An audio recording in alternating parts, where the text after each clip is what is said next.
नमस्कार दोस्तों, आप हैं अपने ही गुड लिविंग चैनल पे। और भाई ये देखो, जो मैंने येलो रेन लिली के बल्ब लगाए थे उसमें आज फ्लावरिंग स्टार्ट भी हो गई है, क्योंकि कुछ दिनों से लगातार बारिश हो रही है। चाहे सुबह हो, शाम को, रात को एक बार तगड़ी सी बारिश हो ही जाती है। और इस टाइम भी घटा छाई हुई है। तो उससे पहले मैं आपको एक चीज यूज करके दिखाती हूँ। और आमतौर पे दोस्तों, इस मौसम में हम भी बरसात के मौसम में ऐसी चीजों का यूज करते हैं जो कि बरसात में तो मजे आते हैं उसको खाने में, लेकिन उसके बाद जो लेफ्ट ओवर होता है उसका आपने यूज कैसे करना है, चलो देख लेते हैं। तो दोस्तों, ये है पनीर का पानी। जो हम पनीर फाड़ते हैं उसके बाद जो पानी निकलता है, तो उसका कुछ तो यूज हम किचन में कर ही लेते हैं। और मैं 2-3 काम करके आई हूँ इसके, उसके बाद भी ये बचा है तो अब आएगा अपने प्लांट्स के काम। ऐसा भी नहीं है, क्योंकि दोस्तों पनीर वैसे ही कॉस्टली होता है, दूध से फाड़ते हैं, बहुत थोड़ी क्वांटिटी में निकलता है।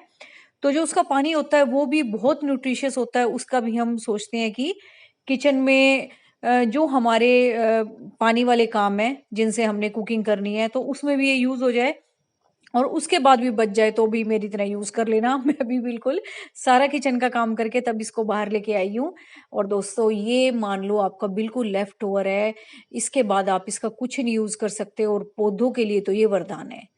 तो पहले किचन का यूज देख लें। किचन में मैं अभी इसका आटा भी गूंथ के आ गई हूँ, जो बचा था पानी। पनीर तो मैंने निकाल ही लिया था। उसके बाद जो मैंने चावल बनाने थे वो भी इसके पानी में बना दिए। तो अब इसका करते हैं हम यूज। वो यूज कैसे करना है, ये बिल्कुल अभी पनीर का पानी है।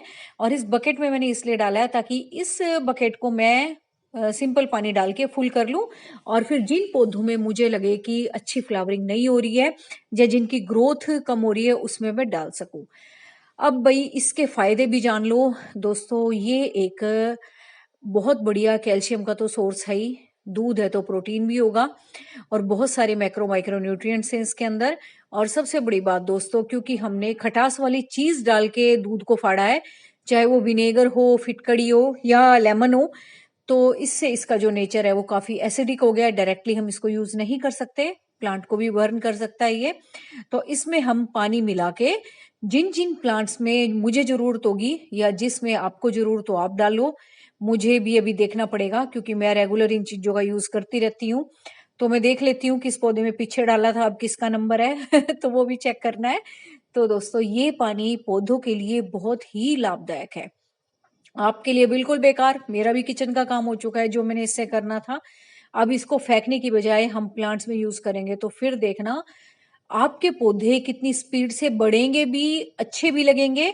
और जिन पौधों पे भाई आपकी जो बर्ड्स ड्रॉपिंग की सबसे बड़ी समस्या आती है ना, जिसके लिए मेरे पास बहुत कमेंट आते हैं कि मैम बर्ड तो बनती है लेकिन वो ड्रॉप कर जाती है, उसमें इतनी ताकत नहीं होती कि वो स्टैंड कर पाए।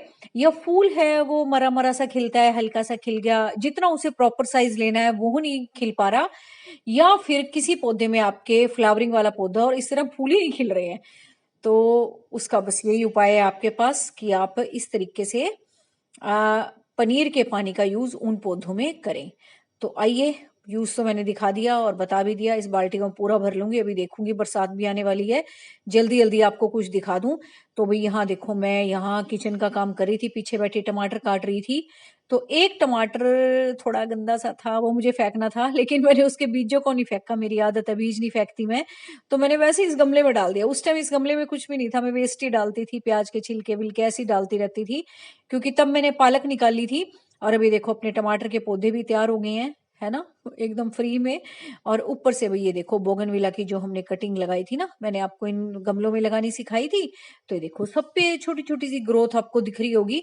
किसी पे अच्छी खासी दिख रही है, लेकिन किसी पे ना पता नहीं कैमरे में दिखेगी नहीं दिखेगी, लेकिन बहुत छोटे छोटे से पत्ते निकल रहे हैं। मतलब पत्ते क्या, फुटाव दिख रहा है, कुछ ना कुछ जैसे फूट रहा है।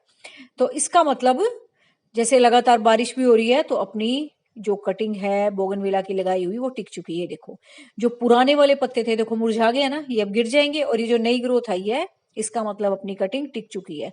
और ये येलो और रेन लिली तो आप देख ही रहे हो, अपने बल्ब भी बढ़िया से लग गए हैं, फूल खिलाने लग गए हैं। और सीधा दोस्तों वो जो पत्तियां हैं वो नहीं उगी, सीधा फूल ही उगे हैं। तो मैं देख पा रही हूँ, मैं भी आपके साथ ही देख रही हूँ, मैंने भी इतने टाइम से नहीं देखा। और आज जब ये फूलों को देखा तभी मेरी भी नजर इन पे गई। तो ये आप देख लो पहले वाला रिजल्ट। और भी जो पनीर के पानी का प्रयोग है वो मैंने आपको बता दिया है किसी के फूल ना खिलते हो, प्लांट की ग्रोथ कम नजर आ रही हो, या कोई पौधा मरा मरा सा लग रहा हो, उसमें आप बिल्कुल दें। और दोस्तों सबसे बड़ी बात है लिक्विड फर्टिलाइजर है। लिक्विड जो फर्टिलाइजर होते हैं ना हमारे, चाहे सरसों की खली का पानी हो, चाहे वेस्ट का पानी हो, चाहे कैसा भी हो, वो डायरेक्टली असर करता है, पौधों में ज्यादा असर करता है, तो इसका असर भी आपको बहुत जल्दी दिखाई देगा। और ये देखो बोगनविला की कटिंग में सब में कुछ ना कुछ फुटाव नजर आ ही रहा है। तो पता नहीं कैमरा जस्टिफाई कर रहा होगा नहीं कर रहा होगा, लेकिन मुझे साफ साफ दिख रहा है। तो बहुत सारी बोगनविला की कटिंग में फुटाव हो चुका है। और सबसे बड़ी बात दोस्तों, रेन लिली के जो बल्ब लगाए थे फूल खिलने लग गए हैं, क्योंकि रोज बरसात हो रही है, इनसे भी रुका नहीं गया होगा और खिल गए हैं। और मैं एक और काम सोच रही हूँ कि मैंने खाली इसमें येलो लगाए थे, तो मेरे पास जो व्हाइट वाले हैं उनको और मिक्स कर देती हूँ। इससे क्या होगा, डबल शेड हो जाएगी, जब भी बरसात पड़ेगी येलो और व्हाइट का कॉम्बिनेशन बहुत बढ़िया लगेगा। तो वो भी मैं काम करूंगी, वो भी मुझे वीडियो बनाते बनाते ही ध्यान आया एकदम कि इसके साथ अगर व्हाइट मिल जाए तो और भी बढ़िया। और भाई देखो मेरे कारनामे, जो भी मैं यहाँ सब्जियां काटती रहती हूँ, जो छिलके मुझे लगता है डायरेक्टली पौधों में मैं डाल दूं, मैं उनको डाल देती हूँ। प्याज के लहसन के छिलकों में सल्फर होता है, जो आपकी प्लांट की ग्रोथ के लिए बहुत अच्छा है, फूल खिलाने के लिए अच्छा है, रूट्स को मजबूत बनाने के लिए बहुत अच्छा है। तो इस तरह की छोटी छोटी चीजें आप पौधों में डालते रहें। और ये भाई जो मैंने अभी एलिफेंट ईयर की कटिंग लगाई थी कुछ दिन पहले, ये भी देखो कितनी अच्छी स्टैंड हो गई है बारिश की वजह से। और इसमें गलती से कोई बीज पड़ गया होगा इसका अपराजिता का, जब मैं स्प्रिंकल कर रही थी, तो ये देखो अपनी बेल भी उगी है। अदरवाइज वैसे है तो ये धूप वाली, पर चलो उगी है तो उगी है। तो ये देखो, और ये भाई मैंने पीछे एक कटिंग लगाई थी बोगनविला की, बड़ा अच्छा सा कलर है इसका, और ये भी देखो अच्छी चल रही है।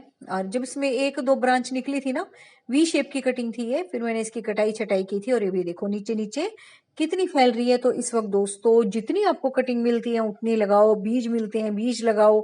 अभी देखो मैंने टमाटर के पौधे दिखाए थे, है ना, कितनी सारी चीजें हमारे घर से निकल आती हैं। और वही आप कहते होगे जो फूल स्पेंट होते हैं, तो भाई ये हिबिस्कस के फूल हैं, इनको भी मैं अपना हेयर टॉनिक बनाने में यूज करती हूँ। कड़ी पत्तों का और हिबिस्कस का मैं अपना हेयर टॉनिक बनाती हूँ, और फिर अपना स्प्रे बोतल में भर के फ्रिज में रख लेती हूँ। और जब भी मुझे कोई पैक लगाना हो, या वैसे ही मेरे पास पैक का भी टाइम नहीं हो, तो थोड़ी देर 10-15 मिनट स्प्रे करके छोड़ देती हूँ, फिर वॉश कर लेती हूँ। तो पौधों से भी कितना कुछ मिल जाता है, आपको देखने में सुंदर नहीं लगते, इनसे आपके लिए बढ़िया बढ़िया। और वही बात करते करते आ गया तेज बरसात से, एक भी मूसलाधार बरसात, और सारा अपना काम हो चुका है। वो पानी भी मैंने दे दिया था, और पनीर के पानी को मत करना, अपने पौधों में देना, कैसे जितना आपका होता है जितना बरकरार, फिर अपना इसको मैं कुछ पानी मिक्स करके उन प्लांट को दे देना जिनकी आपको तो अच्छा लगा। तो लाइक जरूर कर देना। Thank you.